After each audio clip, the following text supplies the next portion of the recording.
Entonces, iniciando la clase de vacacional de riesgo o gestión de riesgo, me Sí. presento a Elkin, mi nombre es John Freddy Garcés, yo Yo soy es que Muñoz, Garcés. Garcés, John Freddy Garcés, yo soy estadístico e informático de la Universidad de Medellín, tengo una especialización en finanzas y mercado de capitales, estoy terminando una maestría en dirección general con una escuela de negocios que es el Instituto Europeo de Posgrado. De mí, ¿qué te puedo decir? Laboralmente he trabajado en varias compañías, estuve trabajando durante 5 años de Ecopetrol y Sofasa en la parte de control estadístico de procesos y gestión de la calidad.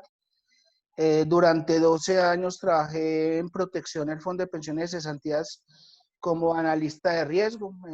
Por ahí pasé por todos los tipos de riesgo, riesgo operativo, riesgo financiero, en la parte de lavado de activos, riesgo, o sea, por todos los tipos de riesgo pasé. Y durante 12 años trabajé pues, en ese tema, ya sabes por qué entonces me dicto la materia. ¿Listo? Sí, profe. Bueno, acá estás viendo unos cisnes, ¿cierto? Sí. Bien, vamos a arrancar con esta imagen, porque es que resulta que los cisnes parten de una teoría de un libro que salió relativamente hace poco y que tiene que ver mucho con el tema del riesgo.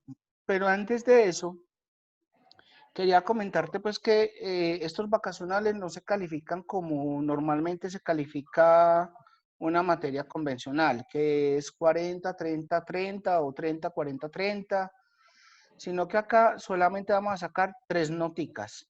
¿De acuerdo? Sí. ¿Por qué? Porque realmente el curso son básicamente 2 semanas larguitas hasta que completemos las 48 horas, casi 3 semanas. Eh, entonces, basado en eso, no da como para hacer tanta nota o sacar tanta nota. Y además como para darte tiempo de que digeras el tema. Inicialmente la materia es muy teórica, pero la vamos a ir dando charladita. Eh, Ese es como el tema. Ahora, Ujú. volviendo a esta materia, pues, o a la imagen del Profe, cisne negro. profe, profe, qué Hola. pena, por favor, me das perdón, tu correo. Sí, mira, mi correo personal es J, J, JF, en mis iniciales de J, John Freddy, sí, JF, Garcés, sí, @hotmail.com. Y bueno, ya tener mi celular. ya, perfecto, profe. Bien. Listo, entonces, cuando estábamos hablando de esas imágenes de los cisnes, es porque me refiero a una teoría que llama la teoría del cisne negro, que fue, digamos, popularizado en el 2007 por un economista libanés que se llama Nassim Taleb, de un libro llamado El Cisne Negro. Pero esa teoría del cisne negro habla de eventos o sucesos que son altamente relevantes en la historia, que son difíciles de prevenir, de prever o de pronosticar y que cambian cualquier paradigma en el mundo. Para el autor, la economía o la historia avanzan gracias a estos sucesos que generan cambios drásticos y no generan una progresión gradual. Ejemplo, una guerra, como la Primera Guerra Mundial, la Segunda Guerra Mundial, como el tema de las Torres Gemelas o como estamos viviendo hoy en día, la pandemia, ¿cierto? Profe, profe, qué pena. Este contenido usted me lo pasa ahora. Sí, claro, yo te paso las presentaciones, todo. Eso, perfecto, listo. Ok. Ok, entonces, ¿qué O sea, ocurre? solamente mi Sí, ejercicio, te voy a escuchar tus, aparte de lo que está explicando, el contexto que estás explicando. No va a ceñir en eso. Voy a leer y usted está explicando todo lo que está diciendo del contexto o explicación de la, de la diapositiva, con el fin mío de no anotar, sino de ponerte mucha atención. Ah, no, claro, vamos a dar los charladitos. Yo te voy a, la idea no es que tomes notas, yo te voy a pagar todas estas presentaciones y lo vamos a dar dando charladitos. Si tenés alguna apreciación, comentario, la idea es que vayamos conversando entre los dos. Porque si no, te me dormís al otro lado o te me aburrís con la clase también. ¿De acuerdo? Tranquilo, profe, que yo ya me tomé un tinto, profe. No, no creo que me duerma, profe. Yo soy más. No, yo me preparo para las clases. Eso está bien. Listo, entonces mira que acá en esta imagen, por ejemplo, tenemos algunos sucesos que han sido impredecibles. Uno fue el 9/11, el de las Torres Gemelas, y que es un caso clásico en el riesgo, porque partiendo de ahí se generó mucha teoría sobre el riesgo operativo. ¿En qué sentido? Cuando se derrumbaron las Torres Gemelas, pues ahí estaban las sedes principales de algunos bancos, firmas comisionistas o entidades muy importantes a nivel global, y que al derrumbarse, pues se cayó sus servidores, sus empleados clave, etcétera, y tuvieron que parar su operación por un periodo de tiempo considerable, mientras que recopilaban nuevamente la información, la base de datos de clientes, etcétera, como para poder seguir operando.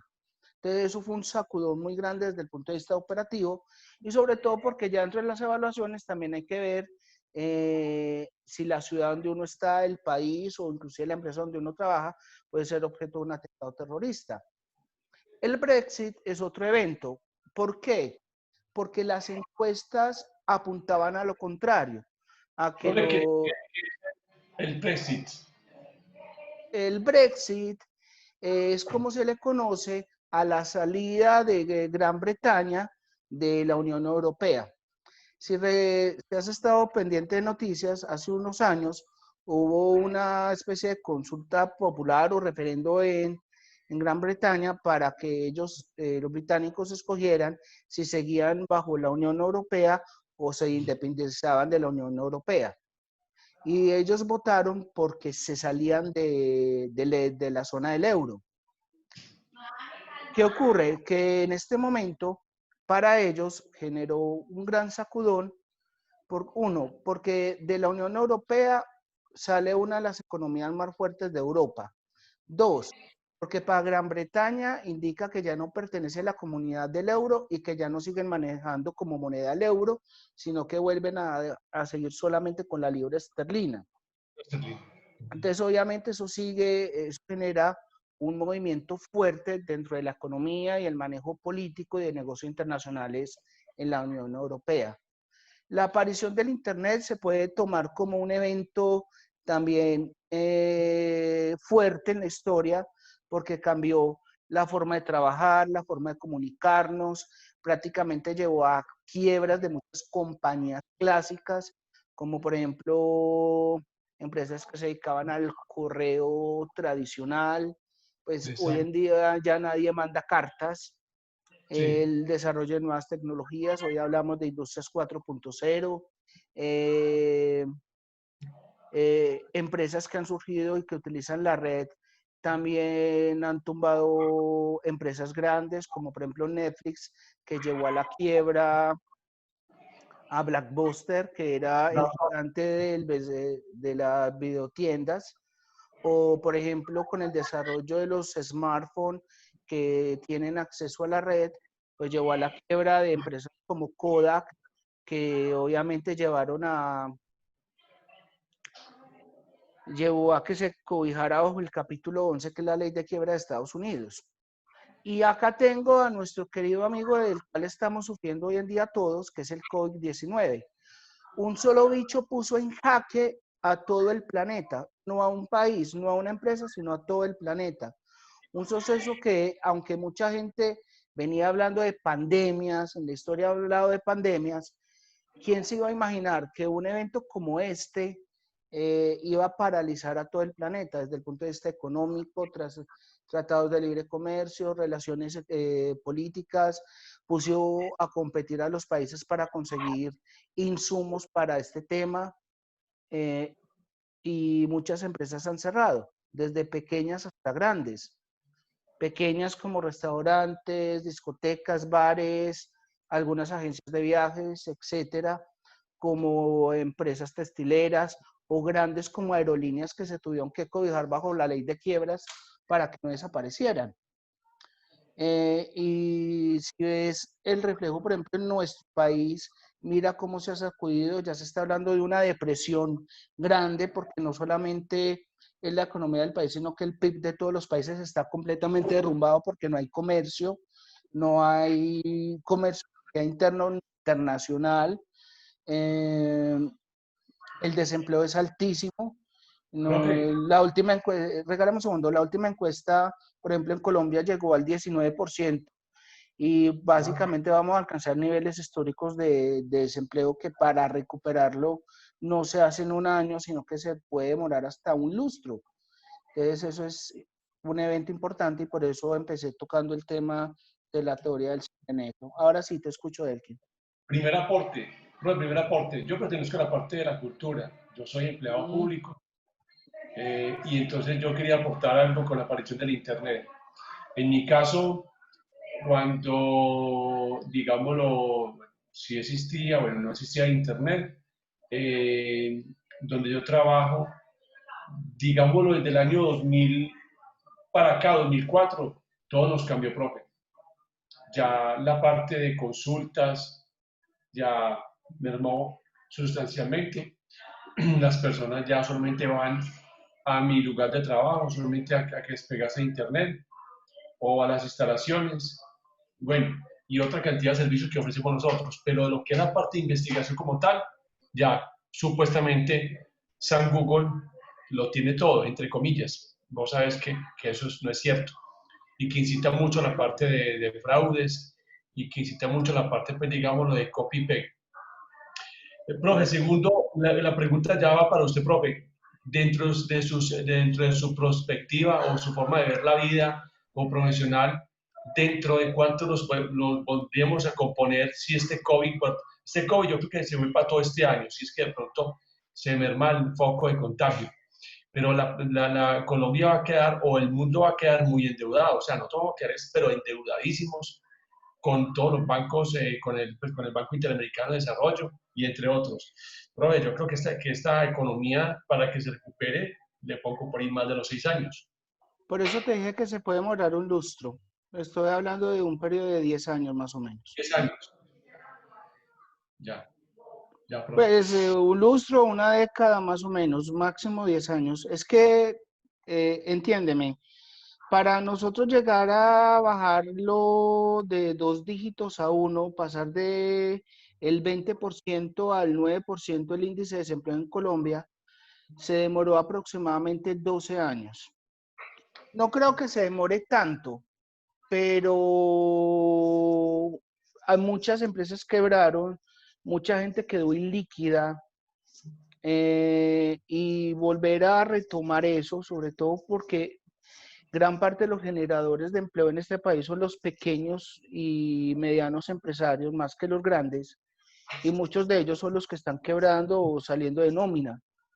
Eh, y eso va a hacer que recuperar ese nivel de empleo va a ser muy difícil, y sobre todo porque a pesar de que ya se empezó a hacer apertura, la gente todavía está temerosa y la gente se está apretando el cinturón. O sea, decir que la gente va a hacer gastos suntuosos desde el punto de vista de tecnología o desde el punto de vista de un gusto como un televisor más grande o ropa, creo que la gente va a empezar a comprar lo necesario por la incertidumbre que se tiene hoy en día.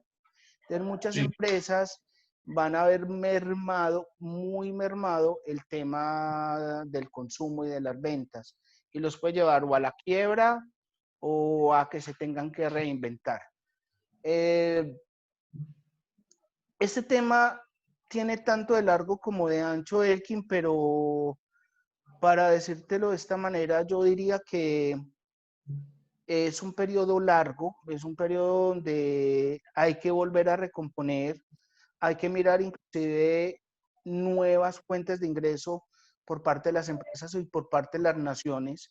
Colombia creo que no puede seguir con las mismas industrias tradicionales, va a tener que inventar unos nuevos Sí. niveles de ingresos, un nuevo tipo de empresas, en fin, para poder competir. Eh, un, la historia ha demostrado, y por eso quise empezar con la teoría del cisne negro, que tocar fondo no es malo si se reorganiza bien el rumbo. Mira que después de la bomba de Hiroshima y Nagasaki, Allá Japón ibas. quedó, Japón quedó muy destrozado y hoy en día es una de las grandes potencias económicas. Eh, China estuvo muy mal económicamente durante mucho tiempo a mediados del siglo pasado y hoy en día es la segunda potencia más grande. Entonces, yo creo que si las naciones se reinventan bien, ya dependerá del liderazgo que cada país tenga para poder salir adelante.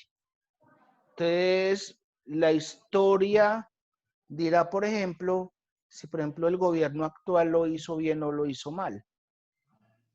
¿Me hago entender? Sí. Lo mismo con cada país. Bueno, de una vez de antemano te digo que en esta materia vamos a discutir de economía, de política, de Bueno, riesgos, bueno. eh, respetándonos pues posiciones.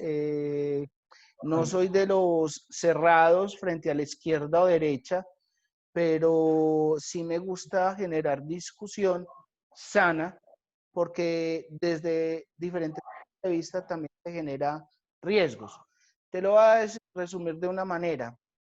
La desinformación que generan desde un polo u otro, a nivel de noticias o a nivel de información, etcétera.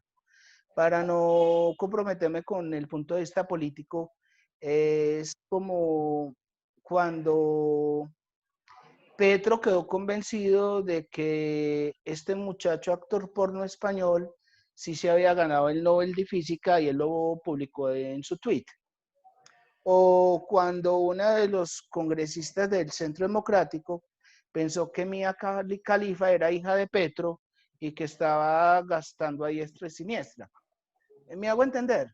Y ellos retuitearon. Entonces, ese tipo de riesgos de desinformación de un lado y otro también ha hecho que se genere muchas brechas o mucha segmentación en el país, ¿cierto? Lo que la gente dice que está dividida entre derecha y izquierda.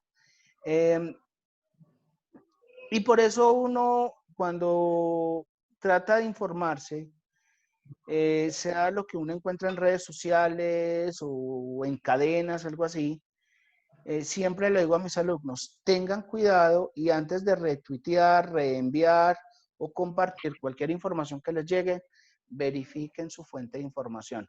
Es como lo que tú me acabas de decir con tu experiencia en la biblioteca, que la gente se casó con Google al estilo Fajardo, pero no me enteras, Fajardo es un gran matemático, me imagino que también le gusta investigar.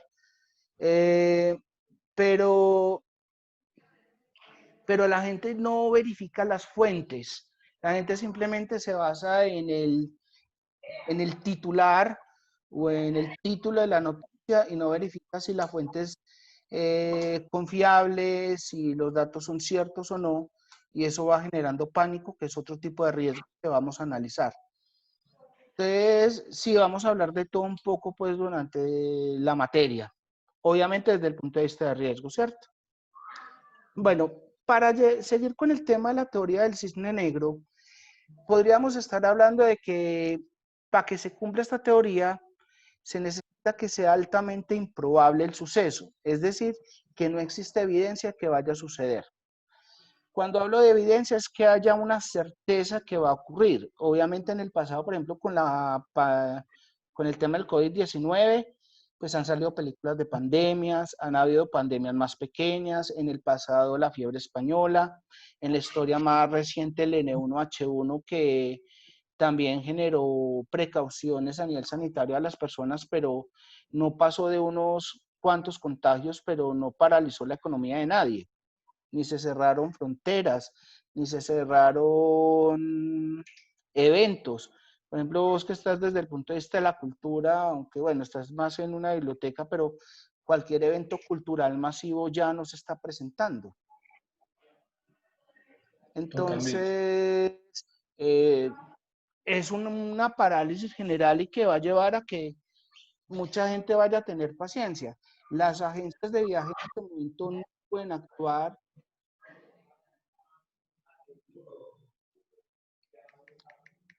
Profe, O sea, eh, las aerolíneas, por ejemplo, apenas van a empezar a despegar a partir de septiembre, en el caso de Colombia. Pero la pregunta es el efecto psicológico del cliente. ¿Cuántos van a seguir viajando? ¿Cuántos se van a arriesgar a viajar inmediatamente?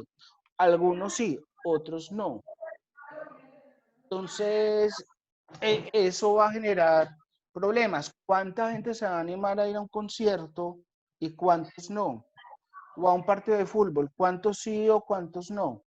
Porque van a entrar a jugar muchas variables. Uno, los ingresos económicos. Dos, el temor a un contagio. Y tres, de qué tanta calidad pueden salir los eventos si hasta los productores están en ese momento ilíquidos. Y como te estaba diciendo, pues el tema de la pandemia, pues, ¿quién iba a predecir que esto podía ocurrir? O por lo menos que dijera que con certeza iba a ocurrir. Por ahí hablaban de que Bill Gates estaba anunciando que podía ocurrir algún riesgo de esos, pero él nunca llegó a decir o a atreverse a decir, hay una probabilidad de que en el 2019 se presente una pandemia con efectos para el 2020. No, él en una charla dijo que el mundo se tenía que preparar para sucesos, por ejemplo, de tipo biológico, ¿cierto? Una de las otras características es que tenga un elevado impacto, ya que afectan de manera importante a la sociedad en general. Y obviamente, por ejemplo, el tema de la pandemia generó un impacto elevadísimo desde el punto de vista económico, de salud, de libertades, entre muchas cosas.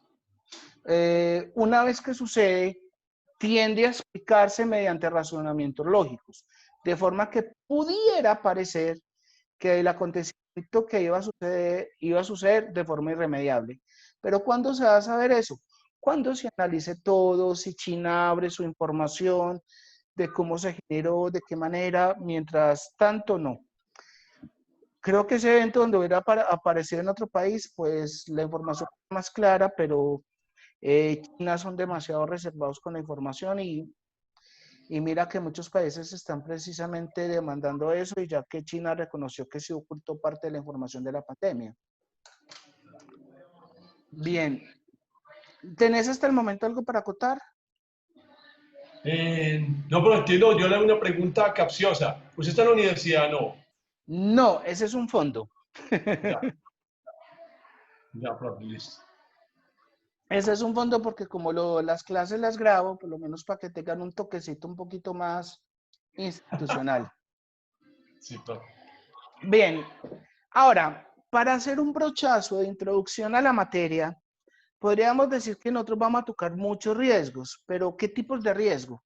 Por ejemplo, el riesgo operativo, y vas a notar que muchos de los riesgos los voy a definir como la posibilidad de que ocurra y que se genere una pérdida ante un evento. Podríamos decir que el riesgo operativo es la posibilidad de pérdida por deficiencias o fallos en las personas como el recurso humano, los procesos, porque muchas compañías funcionan bajo sistemas de gestión de calidad, quiere decir que todo lo que hacen están bajo un diseño de una red de procesos, subprocesos, instructivos, etcétera. La tecnología, la infraestructura y obviamente algunas causas externas. En el recurso humano, por ejemplo, se puede presentar el fraude, que puede ser interno o externo. En los procesos puede ser un error en los procesos como mal diseño de los procesos, la no actualización de los procesos. Tú que trabajas en una empresa, pues en este caso en la biblioteca, me imagino que para lo que tú haces deben de haber instructivos. De tal manera de que si tú sales a vacaciones o te enfermas y alguien llega a reemplazarte, pues pueda leer y saber qué es lo que tú haces, ¿cierto? Sí, nosotros, profe, la idea para nosotros estamos certificados. Dentro de la certificación, y para que nos certificaran teníamos que tener claro todos los procesos, lo que usted acaba de decir, que así Exactamente. como yo así como yo lidero un proceso, también podría yo en un caso el día de mañana, cuando alguien salga a vacaciones, liderar el proceso, por decir algo, de archivo fotográfico, Ujú, proceso de préstamo, el proceso de sala infantil, ujú. entre el proceso de sala Antioquia, que ya es un cuento patrimonial, entre otros. Por eso, pero si tú llegaras a un cargo diferente o a un puesto diferente para cubrir de pronto una faltante, una vacante, o porque alguien se enfermó y todo eso, si tú llegas, obviamente no tienes un pleno dominio de los otros trabajos, pero me imagino que llegarás a leer instructivos o documentos que permitan saber qué es lo que se hace. Va Pero a si comentar, pero si esos documentos no están actualizados con el quehacer de ahora, ¿qué va a ocurrir? Que tú vas a, mejor dicho, esa desactualización de esos instructivos te pueden inducir a errores que pueden generar reprocesos o inclusive en algunas compañías en riesgos mayores como pérdida de reputación, demandas, pérdidas económicas, entre otras. ¿Me hago entender a lo que apunto? no, profe, totalmente aplica para mi trabajo, está muy bien así. Correcto. Ahora, cuando hablamos de falla en los sistemas, hablamos, por ejemplo, de la parte tecnológica. Lo estamos viviendo hoy en día con la pandemia y es por la capacidad. Eh, Como pasamos prácticamente casi todos a la virtualidad y los que no están en la virtualidad siguen usando también las redes para chatear, redes sociales, Netflix, etcétera, pues obviamente la capacidad de las redes se saturaron y tú mismo ves que hasta si tú te metes a ver un video en YouTube o en streaming de estas cadenas de noticias, la imagen es diversa, porque las fallas son impresionantes. Sí, perfecto. Espérame un segundo, qué pena. Estoy en clase. Entonces, pues, ¿me entendés? Para allá vamos. Eh, Profe, Hola. no, yo le hago una pregunta, profe, pues ya, pues, pero me salgo también del tema, que para que me salga el tema, profe. Profe, ¿usted qué sabe? La universidad sí va a entrar en agosto, presencial. En presencial, no. Grave la cosa. Estoy en clase.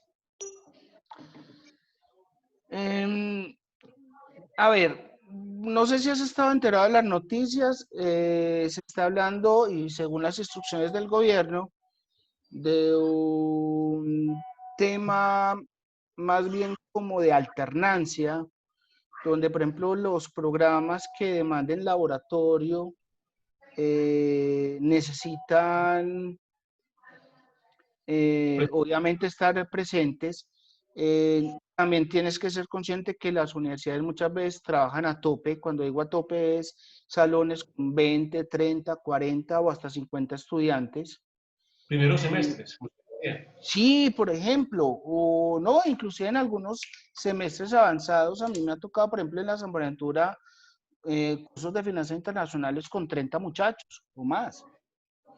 Y el tema es de que, acuérdate que sigue prevaleciendo durante este año el distanciamiento social. Entonces eso hace que, si bien se autoriza la presencialidad, las universidades tienen que generar estrategias para que en los salones se pueda respetar las normas de distanciamiento social, que son el metro, metro y medio, 2 metros entre cada persona. Entonces ya me vas comprendiendo que eso rompe la capacidad física de cualquier institución académica, y no hablo de las universidades, colegios, entre otros. Sí. Entonces, frente a eso, se vuelve muy complejo, se vuelve muy complicado poder hacerlo, poder tener como ese tipo de perspectivas. Bueno, íbamos en las fallas tecnológicas y te estaba hablando, por ejemplo, citando, por ejemplo, a un banco en Colombia que es muy grande, para no decir el nombre, ya que estos videos yo los subo a YouTube, pero le ponen el alma, ya te imaginarás cuál. Hubo una época, una vez, en que el servidor se le cayó, le falló y era quincena, Sí, ¿cierto? Pero ese solo suceso generó que muchas compañías no pudieran pagar nómina ese día y era viernes, lo que le generó malestar a los empleados de esas compañías, generando problemas de clima organizacional al interior de esas compañías. Y muchos no iban a entender que era problema del banco, un problema tecnológico, sino que muchos podían pensar es que la compañía no nos está pagando, hay algún problema y se puede generar desinformación. Eso por un lado, pero también las fallas tecnológicas, como te estaba diciendo, de Internet con las fallas en las transmisiones o la caída constante de Internet o las fallas de seguridad de algunos aplicativos, como Zoom, por ejemplo, que hubo una época en que le estaban hackeando mucho las cuentas y mucha gente le perdió confianza a Zoom, entre otras. sí. Cuando hablamos de infraestructura, podríamos hablar también de fallas estructurales, los diseños, o si no, pregúntale a los habitantes de Space, del edificio Space, o desastres naturales como terremotos, inundaciones, maremotos, etcétera. Y uno no los puede desestimar. Profe, En Colombia han habido terremotos fuertes como el eje cafetero. México ni se diga con el historial de terremotos que hay. En Colombia está uno de los lugares del mundo con más actividad sísmica que es Mesa de los Santos Santander. profe, hay que mencionar, profe, que para los riesgos, dale, profe, Espérame un segundo. dale. Wilson, por favor, estoy en clase. Te atiendo luego que estoy con el vacacional de riesgo. Listo, qué pena contigo. No, profe, tranquilo. Profe, no le quería mencionar de que en el caso de la experiencia que tuve yo, cuando algún día pertenecí yo algún tiempo al comité de riesgos de la piloto, no, se llamaba antes, no, tenía otro nombre diferente, como comité paritario, algo así. Paritarios y que eso es lo que normalmente se maneja para los riesgos laborales. Sí, profe, que teníamos que yo hice un ejercicio súper bueno, porque ahí se basó todo, un ejercicio histórico. Y ese histórico arrojaba como digámoslo, escenarios y también ocasiones en que se fue, cuando era director o coordinador de la Biblioteca de Florencia, y entonces arrojó muchas, desde a esa base que yo hice, porque la hice muy juiciosamente, de los riesgos que se corrieron y que tuvimos, pues, obvio, pues muchos casos, y entonces cuento, y que ya en la época, no me acuerdo bien si fue en el año 2015, algo así, que se hizo otra nueva forma de hacer pues, ya lo que es no, perdón, bueno, se me olvidó la cosa ahora que es una brigada que hay de la piloto, y me dijo, ¿quién hizo este ejercicio antes que estaba la piloto? Digo, el Kinduki, sí, porque fue muy bien documentado y yo hasta cosas que no había vivido tuve que documentarlas. Pues yo estaba ya desde un tiempo atrás y tuve que pegarme la historia, qué había pasado antes, o sea, qué pasó en mi tiempo y qué pasó en el tiempo, digámoslo, yo recogí fueron como casi como 15 años, no estoy mal. Y en esos 15 años arrojaron como accidentes de tránsito, arrojaron cantidad de cosas, arrojaron grupos armados, Ajá. arrojaron varias cosas, inundaciones, también hubo una época también de bichos o roedores, bueno, entonces cantidad de cosas. Y sirvió como una base para que hasta se repitió ese evento que les estoy mencionando, que fue un evento de inundación, no, inundación no fue, se me olvidó, un evento, me olvidó, bueno, Hay un evento muy maluco ahí que pasó y que yo le dije, tomen medidas con esto, y no se tomaron. Digo, yo no sé nada porque yo lo documenté todo. Yo Ujú. informé sobre ese riesgo que corrí yo y yo no estaba ni empeliculado en el lenguaje actual ni nada, solamente que yo viví y lo documenté. Sí, Yo a veces hasta me paso de descriptivo, lo describí tal como pasó, pasó pasó eso, volvió y pasó.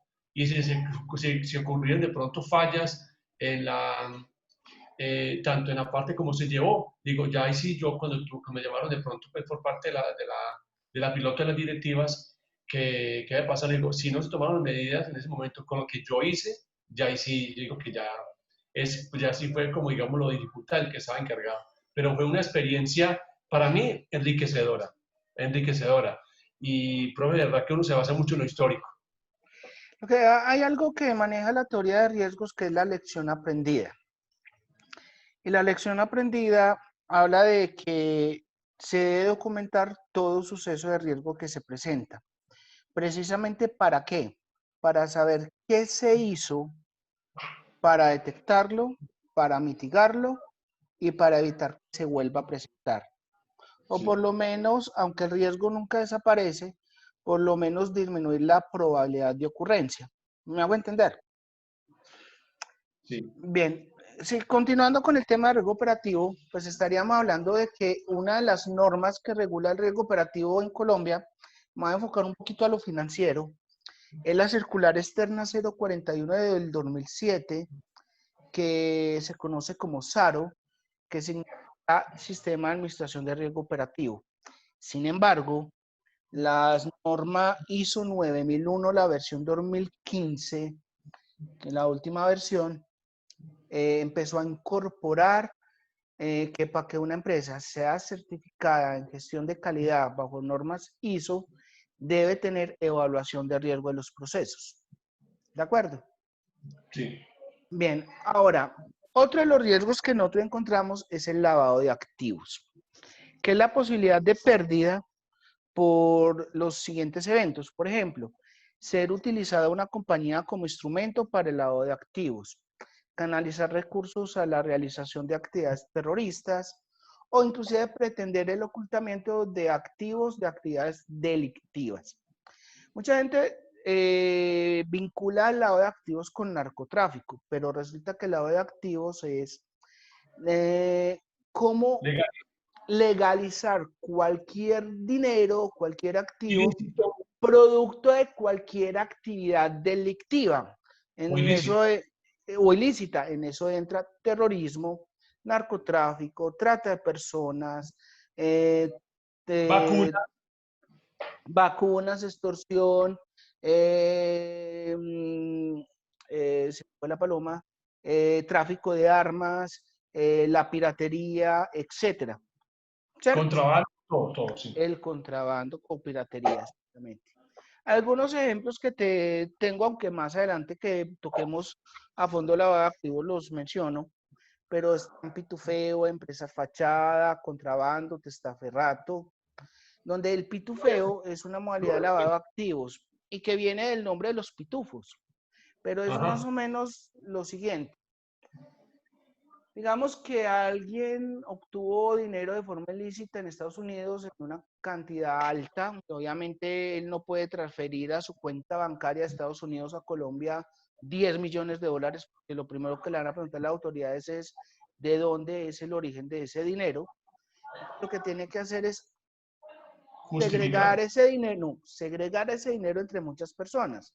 Entonces conseguir mucho latino, mucho americano o colombiano que empiece a mandar giros en cantidades pequeñas a diferentes cuentas en Colombia y ellos luego se encargan de centralizarlos en Colombia.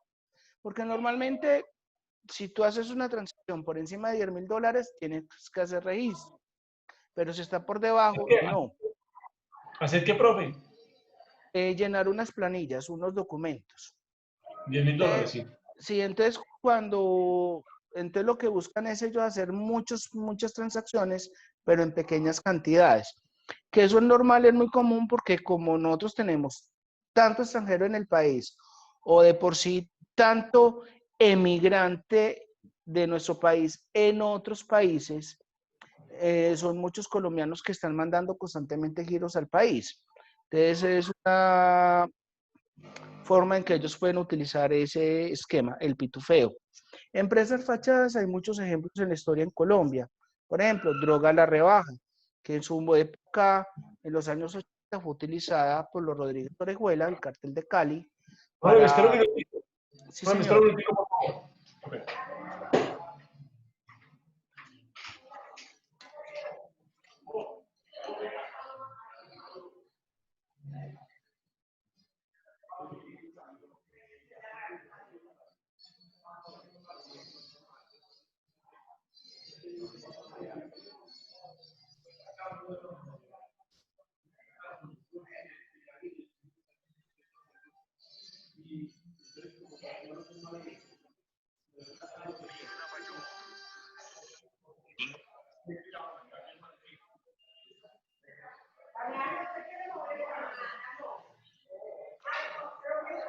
Mi nombre es Cali, que también es una ciudad aquí en Colombia.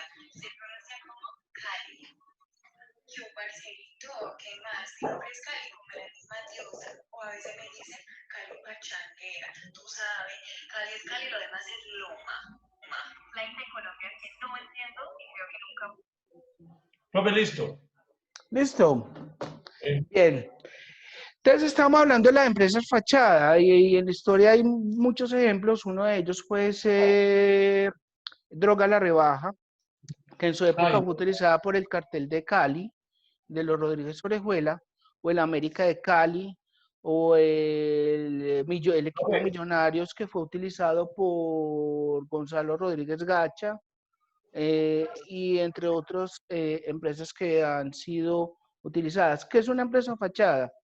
Una empresa legalmente constituida que cumple su función y razón social, pero que son utilizadas por personas que obtienen dineros ilícitos para canalizar esos recursos a través de esa compañía y legalizarlos. Te profe, una escucho, Ibas. pregunta. Sí.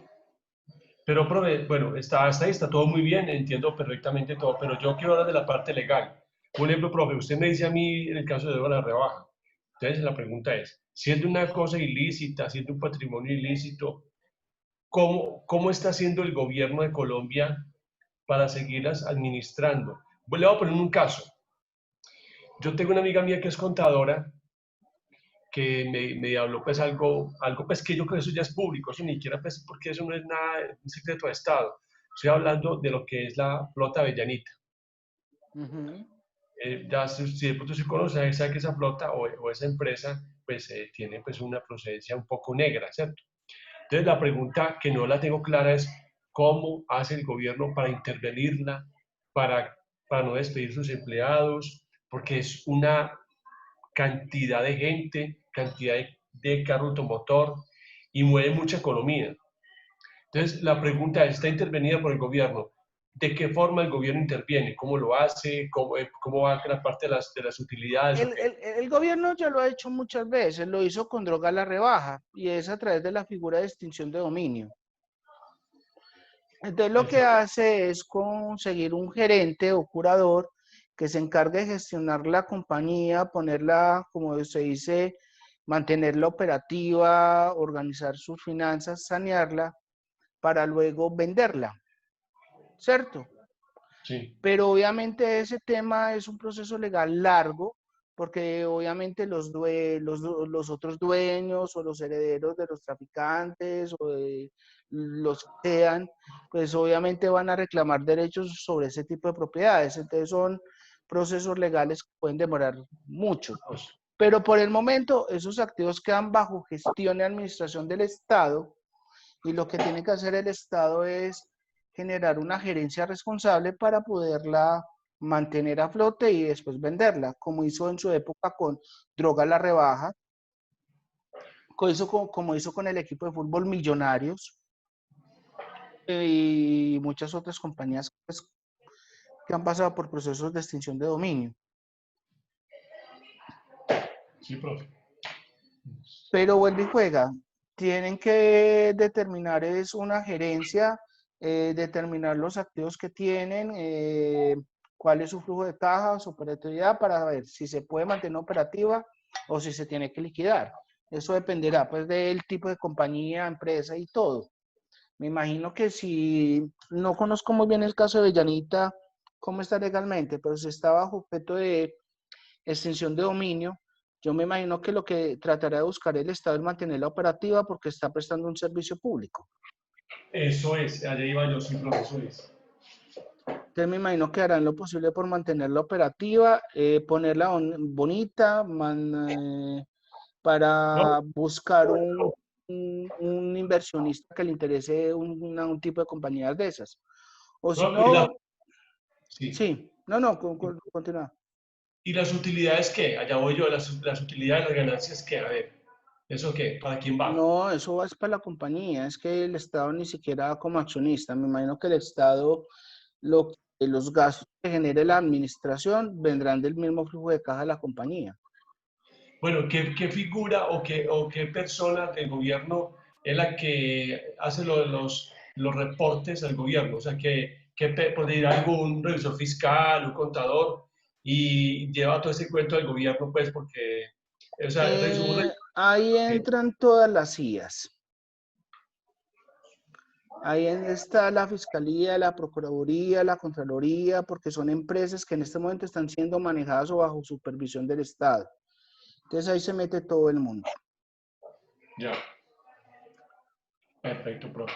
Bien, ahora, desde el punto de vista de otros ejemplos, pues está el contrabando, creo que no hay que explicarlo, ya sabemos de qué se trata, y el testaferrato, que es básicamente que yo no quiero que todas mis propiedades o dinero estén a mi nombre para desviar la atención de las autoridades. Entonces empiezo a escriturarle una casa a mi mamá, o una casa a mi hermana, una casa a mi sobrino, una casa a mi vecino, una casa a la esposa, otra a la sucursal, y empiezo a escriturar todo a nombre de todos menos, de terceros menos el mío, que es una estrategia que utilizan para lavado de activos. Bueno, pasando a otro tipo de riesgo, estaríamos hablando del riesgo estratégico. Ese riesgo estratégico considera la relación de una organización con el entorno, la actualidad, la tendencia normativa, la tendencia tecnológica, la tendencia económica, la tendencia social. Hablamos también de cambios políticos, cambios en las tendencias de consumo, fallas en los procesos, como ejemplos. O toquémoslo más a fondo. Por ejemplo, cuando hablamos del entorno y hablamos de cambios políticos, vámonos a cuando fueron las últimas elecciones presidenciales de los Estados Unidos. Las encuestas, y eso es casi que otro cisne negro. Las encuestas daban por descartado o por sentado que la nueva presidenta de los Estados Unidos iba a ser Hillary Clinton. Pero, oh, sorpresa, quedó Donald Trump. ¿Qué pasó inmediatamente con la economía de México? El peso mexicano se devaluó por encima del 20% en cuestión de 2 semanas por las amenazas o advertencias que había hecho Donald Trump en campaña en relación con el muro, la frontera y el Tratado de Libre Comercio entre Estados Unidos, Canadá y México. Entonces, hay que estar pendientes. Mira, por ejemplo, cuando en su época que Álvaro Uribe era el presidente y Hugo Chávez estaba vivo, que por ellos ponerse a pelear, básicamente Chávez expropió empresas en Venezuela como una planta que había en Sofasa, unos almacenes del Éxito que tenía esa empresa en Venezuela, unas plantas de alimentos que tenía Argos en Venezuela, y eso generó un revolcón para varias compañías colombianas. Fuera de que Sí. Venezuela en esa época era el segundo socio comercial de Colombia, y hoy en día básicamente la deuda que tiene todavía Venezuela con Colombia de productos que se habían exportado en esa época es millonaria. Entonces, el entorno no se puede descuidar desde el punto de vista político, económico, etcétera. Cuando hablamos de tendencias normativas, es que cualquier cambio en una ley puede trastocar el funcionar de una compañía. Un nuevo impuesto, una nueva norma, una nueva restricción pueden poner en jaque a una compañía, comprometiéndoles desde el punto de vista operativo o comprometiéndole desde un punto de vista financiero. Por ejemplo, cuando empezaron a declarar ilegal a Uber. Uber era una super empresota, pero cuando muchos países empezaron a ponerle el tate quieto, mira, o las normas que está sacando Donald Trump para frenar el comercio con China. Entonces, ese tipo de normas o decisiones políticas hacen que puedan poner en jaque a muchas compañías. La tendencia tecnológica no se puede olvidar. ¿Cuántas compañías, por no ir de acuerdo a la tendencia en consumo o al desarrollo tecnológico, han perecido? Ya te mencioné a Blockbuster ahorita y a Kodak, pero ¿qué tal conoces a esta empresa Ring in Motion? ¿Y de qué es Bruno? ¿Cuál? No, no sé, no la Esa conozco. No. empresa es canadiense y eran los fabricantes de BlackBerry. Robert, ¿cómo dijiste? ¿Cómo es una empresa? ¿Cómo se llama? Ring in Motion. Ah, Eran los fabricantes de BlackBerry. sí, sí, sí. Es una empresa canadiense. ¿Y qué pasó con BlackBerry? Bueno, madre. Surgió el iPhone, el desarrollo de Google con el Android, empezó la explosión de los teléfonos inteligentes y el único teléfono inteligente por esa época era el BlackBerry, y eso que era más por el famoso ping donde la gente podía chatear gratis, que por eso todo el mundo lo compraba, y porque uno podía sincronizar más de hasta 10 cuentas de correo, que se volvía muy atractivo para empresarios ejecutivos. Pero hoy en día vos puedes hacer eso y mucho más con cualquier smartphone. Sí. Entonces, y BlackBerry no se reinventó, siguió con sus teclados físicos, mientras que la tendencia era las pantallas touch. ¿Y qué pasó? Declararse en quiebres y tuvo que vender a una empresa china. Dios santo. Lo mismo le pasó a Nokia. Nokia era el principal fabricante de celulares en la década pasada y era el principal vendedor, era indestronable. Y hoy en día, ¿qué ha pasado con Nokia? Primero fue vendida a Microsoft, Microsoft la trató de recomponer e imponer su sistema operativo que se llamaba Windows Mobile, fue un fracaso y tuvo que Microsoft vender esa compañía y hoy en día la maquila una empresa china. Ya. Entonces, mira que ese tipo de tendencias, o volvamos a Blockbuster con Netflix, pero ya no toquemos a Blockbuster, sino a Netflix. El indestronable, el que golpeó y tumbó a un gigante. Y hoy en día, ¿cómo está Netflix? Muy mal. Financieramente está bien, pero pegado al techo, ¿por qué? Porque ya no está solo. En menos de un año le ha salido competencia por doquier. Disney Plus, Amazon Prime, HBO Plus, etcétera, Hulu y muchas otras compañías que van a ofrecer servicios de streaming. Apple y otras que existan y todas Sí. quieren competir. ¿Qué está haciendo, por ejemplo, Disney, que tiene dos plataformas que son Disney Plus y Hulu? Todos los títulos, conforme se van venciendo las licencias otorgadas a Netflix, que transmiten títulos de Disney, se las van quitando a Netflix. ¿Qué está haciendo Warner? Lo misma cosa. ¿Qué está haciendo cada uno de los estudios? Y quitándole el título a Netflix. Va a llegar un momento que si Netflix no compra un estudio o tiene demasiadas producciones propias, no va a tener cartelera que ofrecer. Ya. Entonces, mira que las tendencias tecnológicas, pero también de consumo, pueden poner en jaque a una compañía o no. Ya. Bueno, entonces por eso ahí menciono también la tendencia económica y la tendencia social como asociada a los ejemplos que te he mostrado. Ejemplos de eso entonces, cambios políticos, cambio en tendencias de consumo o fallas en proyectos. Eso es lo que se conoce como el riesgo estratégico. Pero si llegamos al riesgo financiero, estamos hablando de que puede haber riesgo de mercado, riesgo de liquidez o riesgo de crédito. Entonces, cuando hablamos de riesgo de mercado, hablamos de la posibilidad de pérdidas asociadas a la disminución del valor del portafolio por efectos de cambios en el precio de los instrumentos financieros en los cuales se puede mantener posición. Ejemplo, el tipo de cambio y las fluctuaciones, las tasas de interés y sus fluctuaciones, la inflación y sus fluctuaciones y los precios de los activos. Abajito, pues para no estarlas mencionando, son las normas de la superintendencia. SAREM es Sistema de Riesgo de Mercado, SAREL es Sistema de Administración de Riesgo de Liquidez, SARCE es Sistema de Administración de Riesgo de Crédito. Ahora, el riesgo de mercado lo hemos vivido constantemente, pero mira, por ejemplo, por esta época de la pandemia, cuando empezó toda la crisis y toda esa incertidumbre, hasta dónde se trepó el dólar, por encima de los 4.000. Sí. Hoy en día está estable y está a los 3.600, pero llegó a estar por encima de los 4.000. Ajá. Hace poquito, es que estamos hablando de hace 2 meses que se nos trepó a 4.000.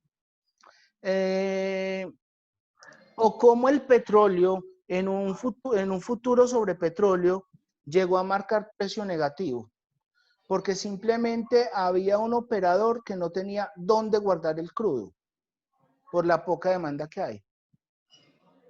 Entonces él, en vez de vender petróleo, estaba pagando para que le recibieran ese petróleo.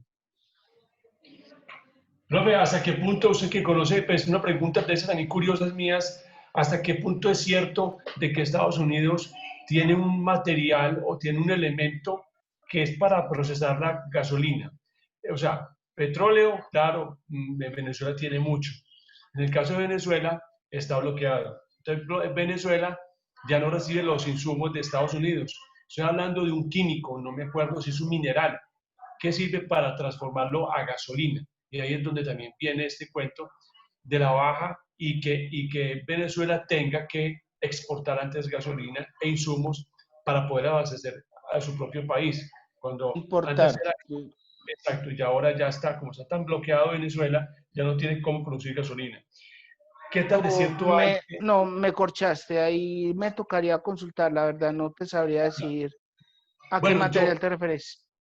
sí, ahí, pero que yo sepa, yo también lo leí muy someramente, así como muy superficial, que hay un mineral que es muy grande, que normalmente lo posee Rusia y Estados Unidos. Un mineral que abastece mucho a Estados Unidos, lo tiene mucho, y que este mineral es el que, digámoslo, sirve para procesar el petróleo en gasolina, en combustible, ¿cierto? Entonces ahí es donde Venezuela, ya como no recibe los insumos, ya está en lo que sabemos y tiene que exportar de países del No, Medio Oriente, importar. perdón, importar insumos para procesar y hasta tanto es que hasta tiene que importar la gasolina ya procesada. Eh, Entonces, un dilema. sí, pero me corchaste con ese mineral. Ya. Hasta ahí no llega mi conocimiento. Pero déjame que consulto por si de pronto con la fuente Sí, puedo indagar algo. sí. Bueno, entonces mira que en el riesgo de mercado estamos hablando de que cuando uno invierte en portafolios de inversiones, en activos en bolsa, uno se puede someter al vaivén de los mercados a través de la oferta y la demanda y de cómo los precios de los activos pueden subir y bajar constantemente. Y eso puede poner en jaque también a una empresa exportadora, a una empresa importadora o a un inversionista. Otro de los riesgos es el riesgo de liquidez, que habla de contingencia, de no poder cumplir plenamente y de manera oportuna las obligaciones de pago en las fechas correspondientes. Ejemplo, la falta disponible para responder a los retiros que solicita un afiliado, un cliente, etc. Pero para ser más claro, con el riesgo de liquidez es un problema de flujo de caja.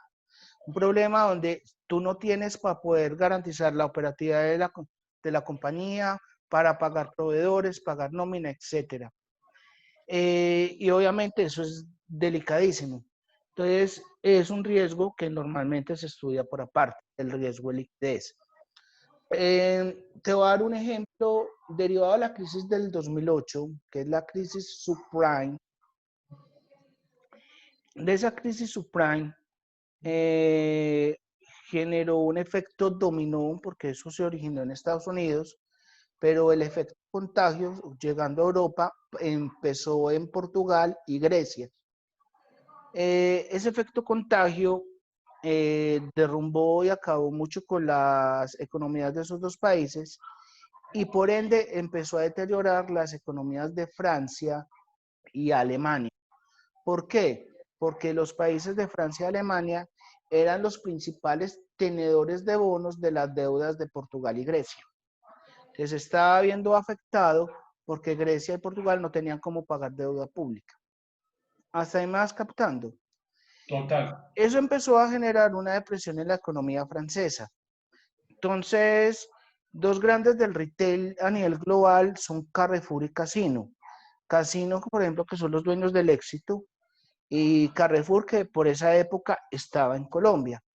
Carrefour tenía un problema de poca diversificación porque estaba muy segregada en Europa, que es donde llegó el efecto contagio de la crisis subprime, pero en otros continentes no está tan presente y aunque tenía operaciones en Latinoamérica no era tan amplia como la tenía, por ejemplo, Casino. Entonces eso le empezó a generar flujo de caja a Carrefour. ¿Y qué le tocó hacer a Carrefour? Salir de las operaciones de Colombia. Y por eso fue que se vendió y hoy en día lo que era Carrefour es hoy Cencosud con sus tiendas Jumbo, Easy y Metro, ¿cierto? ¿Qué ocurre? Carrefour no vendió las operaciones en Colombia por malo, lo vendió fue por bueno, porque cuando tú tienes necesidades de liquidez, tú no puedes vender lo malo porque la gente te da cualquier cosa, tienes que vender algo que sea bueno y atractivo para poder obtener el mayor dinero posible en una subasta, ¿cierto? Entonces, basado en eso, Carrefour tuvo que salir de las operaciones de Colombia para poder soportar todo ese requerimiento de liquidez. ¿Hasta ahí me vas captando? Sí. Bien. Ese es el riesgo de liquidez. Y el otro riesgo es el riesgo de crédito, que habla de la pérdida potencial por la falta de pago de un emisor o contraparte. Ejemplos, hay muchos como el de default, riesgo de país, y ahí vamos a hablar mucho de las calificadoras de riesgo. ¿Por qué? Porque el riesgo de crédito no solamente habla, por ejemplo, de una persona. Cuando, por ejemplo, tú, si tienes cuenta bancaria y tarjetas de crédito, pues tú como persona natural tienes un score crediticio que te va generando una puntuación y depende de eso es que el sistema financiero te otorga créditos o el sistema financiero te otorga tarjetas de crédito, etcétera. Pero en las compañías funciona igual, porque las compañías y los gobiernos necesitan financiarse. Y la forma de financiarse no siempre es pidiéndole prestado a los bancos, sino que pueden emitir deuda en los mercados financieros o mercados de valores, o pueden emitir acciones, entre otras. Entonces, quien califica los títulos de deuda de los gobiernos y de las empresas se llaman calificadoras de riesgo. Pero el riesgo al que hay que tener cuidado es, por ejemplo, el riesgo de default, que es cuando se materializa la probabilidad de incumplimiento de pago de un emisor, y el riesgo país, que es la variación de la calificación de una nación. ¿De acuerdo? Ahí como para resumirlo muy por encima, pero más adelante vamos a entrar más al ¿Cómo es detalle. el riesgo default? Default. Default. Default. ¿Cómo es? Sí. Default. Default significa no pago. Ejemplo de eso fue Argentina, que por la época del cacerolazo, cuando estaban los Kirchner y en más antes, los de estaba Antonio de la Rúa, Argentina entró en cesación de pago. Entonces, cuando un emisor no puede pagar, se le llama que entró en default, porque no tiene liquidez para responder por las deudas. Como está pasando hoy en día con muchas compañías, que no tienen dinero para pagar deudas, para pagar nómina y todo eso. Se materializó el riesgo de liquidez y eso los llevó a un riesgo de default por incumplimiento de pago. Pero entonces, esa deuda que nunca pagó Argentina, ¿qué? No, eso se te cobra, eso no se borra. Ah, ya. Eso me imagino que los acreedores tendrán que empezar a llegar a acuerdos de pago, algunas condonaciones, en fin, De hecho, eso no es, eso es un tema de reestructuración. Pueden perder algo, pero no es que se perdone la deuda o desaparezca. ya. Bueno, bien.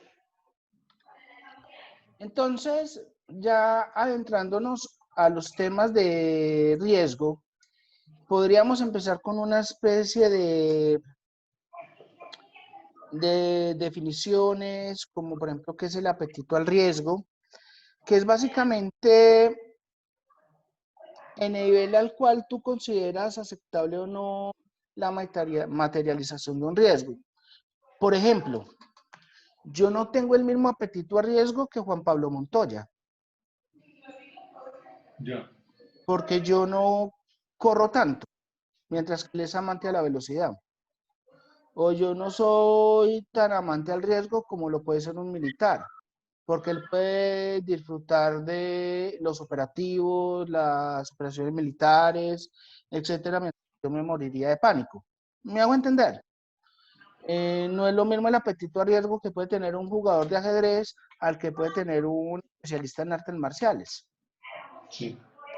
Entonces, y lo mismo puede ser desde el punto de vista de los inversionistas. Una persona conservadora, por ejemplo, con dinero, a lo mucho que se puede arriesgar con su dinero es abrir una cuenta de ahorros, un CDT, o invertir en bonos, pero de muy buena calidad crediticia.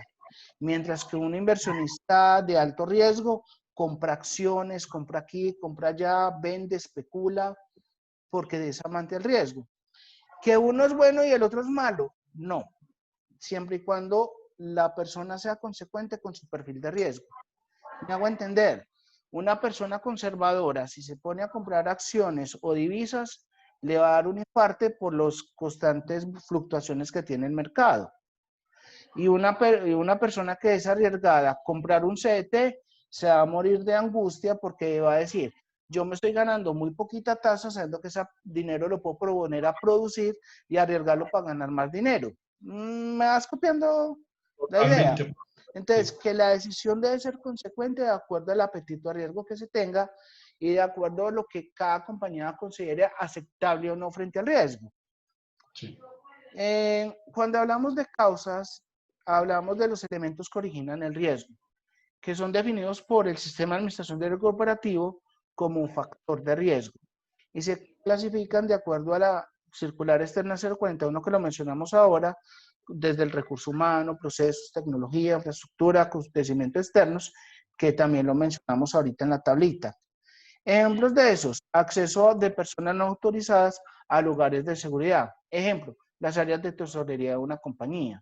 ¿Por qué? Porque ahí se manejan cheques, se manejan cuentas, se maneja efectivo y obviamente debe ser un área de seguridad y de acceso restringido. Funcionaría igual, me imagino, en la biblioteca, pues yo no, hace mucho que no voy a una biblioteca pública, pero cuando se manejan, por ejemplo, los libros de referencia, los libros de general, yo no sé si esa clasificación todavía existe así, Sí. pero me imagino que el acceso a los libros de referencia es para ciertas personas o inclusive pueden estar resguardados y solamente el encargado de la biblioteca es el que los puede buscar y entregar. No, profe, no. Esos libros para nadie se presta, ni para el alcalde. Esos libros son solamente interna. De hecho, las bibliotecas y de hecho nosotros, por tantas cosas que no hay de la corrupción, nosotros no tenemos ni siquiera para nosotros, ni de un día para otro, prestarnos un libro de esos, porque eso es de la comunidad, no de nosotros. Y la comunidad no es el alcalde, la comunidad son todos los ciudadanos de a pie como de San Cristóbal, de cualquier parte. Entonces, los riesgos que se corren con un libro que cuesta, o por ir a alguna enciclopedia de anatomía, que me presten los dos tomos, una enciclopedia que cuesta casi 700.000 pesos, que es bien costosa, esa enciclopedia no se presta, solamente para consulta interna. Como le dije antes, no se presta ni para el alcalde siquiera, vamos a para nadie, ni para la hija del alcalde, ni para nadie, eso no se presta, eso solamente es de consulta interna. te entiendo. Bueno, también hay otras definiciones como las consecuencias, que es el resultado de un evento expresado de forma cualitativa o cuantitativa y que pueda llevar a una serie de resultados posibles asociados con un evento. O cuando hablamos del control, que son cada una de las actividades, eventos o circunstancias que lleven a mitigar o minimizar la materialización de un riesgo. Ejemplo, políticas, procedimientos, indicadores para hacer mediciones, estrategias, acciones de mejoramiento, actividades de control, entre muchas otras. La criticidad es una regla para medir los riesgos y es relativa a la combinación de dos variables que son la probabilidad de ocurrencia, o sea, qué tan probable es que ocurra dicho evento, y la magnitud del impacto, que es si se llega a materializar ese riesgo, qué tanto me puede pegar en los estados financieros o qué tanto me puede afectar financieramente. Para que me entendas, el concepto de criticidad, digamos que al éxito lo roban mucho y a una tienda de barrio también. Pero si al éxito llega un ladrón y se roba 10 millones y a la tienda de barrio llega otro ladrón y se lleva 10 millones, ¿a quién financieramente le pega más duro? Pues para mí el de barrio. Claro, porque 10 millones, llevándola a la proporción de los dineros que maneja el éxito, puede ser un impacto mínimo, pero para el dueño de la tienda de barrio puede complicarle su operación y dejarlo sin dinero para poder abastecerse y surtir la tienda. U ¿Me hago entender? otro punto, cuando el éxito se queda con la de vuelta, pues que me parece como muy responsable eso, porque no, o sea, yo no voy a pegarme de 20 pesos, profe, ni de 10 pesos. Yo Sí, no voy no, a no, pegarme pero ven, pero de un ven. chicho. Pero como usted dice, como se lo dice ahora, pero vaya, multiplique eso por los miles de personas que van al éxito. ¿Cómo se enriquece el éxito de cuenta a nosotros? Ah, no, pero eso ya es otro tipo de riesgo que están mencionando, ¿cierto? Cuando Exacto, estoy sí. hablando es de el riesgo, cómo impacta financieramente a Total, una sí. empresa. En este Sí, sí, caso le estaba llevando es si le roban 10 millones al éxito o si le roban 10 millones a una tienda de barrio. Financieramente el impacto es diferente. ¿Me hago entender? no, pues si un tío no tiene ahora la quiebra, pues no tiene de barrio que tiene de, pues de algo, no tiene de barrio, no, es que de inventarios no tiene los 10 millones, si los tiene pues ya queda líquido, ya queda sin inventario, pues ya no hay nada que vender. Exactamente, a eso es a lo que me refiero. Entonces, mientras que para el de la tienda de barrio puede ser una criticidad alta o muy alta, el robo de 10 millones para el éxito puede ser una criticidad baja o muy baja. A eso es a lo que quiero apuntar. Ya, ¿Por qué? ya. Porque los riesgos a todos se nos puede pasar de la misma manera, pero no a todos nos impacta de igual manera. Profe, a las Sí. 8 en punto hacemos el pare. No, te iba a proponer algo. Hoy es la primera clase, Sí, ¿cierto? Podemos sí, hacer la cortica y para que continúes, además que es sábado en la noche. sí. Pero sí tenemos que llegar a un acuerdo, es cómo vamos a organizar la otra semana. Si querés, paramos ya, si querés, pero tenemos que organizar los horarios de la próxima semana. ¿Cómo lo vamos a hacer? Si quiere vamos a las 8 y profe. Sí, vamos hasta las 8, pero vamos a Listo. organizar de una vez el horario, porque después se Sí, nos profe. corta el tiempo. Dígame ¿qué me propone usted, le digo, yo digo si sí o si no. No, pues es que necesito saber también los horarios.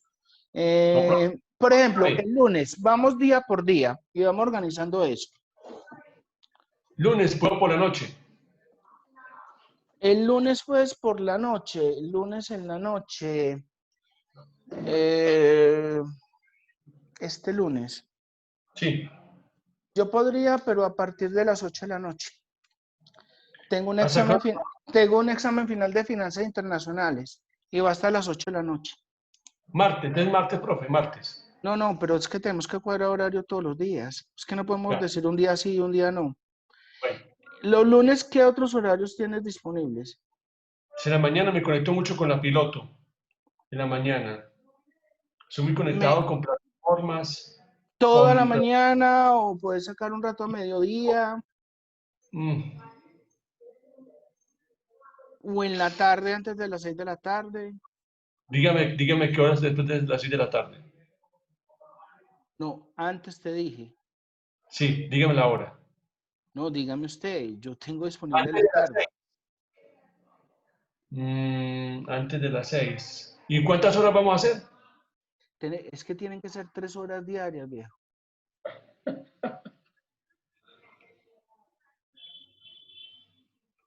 Ay, profe.